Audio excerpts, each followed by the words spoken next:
Can you feel it?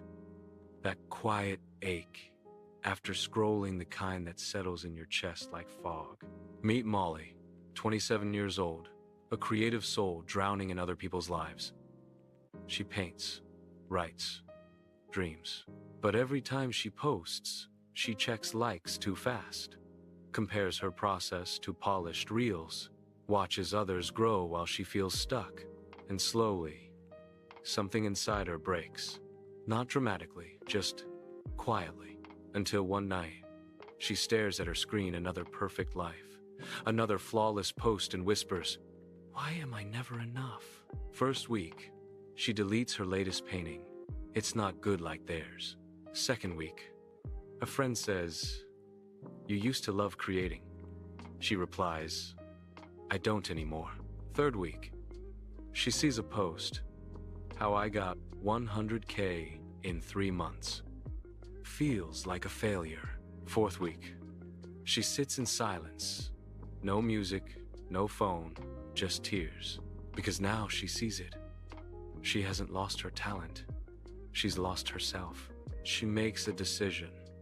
Not to be better, but to be real. She deletes social media. All of it. No announcement, no drama, just freedom.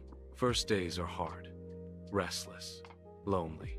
But then, she picks up an old sketchbook, draws one line, then another.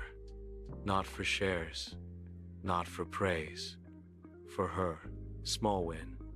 She finishes a piece messy, raw, alive. Doesn't post it, just smiles. Bigger win. She writes in a journal, "I'm not behind, I'm just on my path." And for the first time in years, she believes it. Old habits return. A new artist blows up overnight. Part of her wants to compare. But this time, she pauses, takes a breath, opens her notebook, and draws not out of envy, but joy. Later, someone asks, "Why aren't you posting?" She smiles, "Because I'm not creating for eyes. I'm creating for my soul." And slowly, her work changes. Deeper, truer, freer. People notice not online. In person, at a small gallery, a friend says, "This feels different. It feels like you." Good timing doesn't always look good at first. Inspired by James Clear, she didn't become famous. She became free. So ask yourself, what part of your life are you judging against someone else's highlight?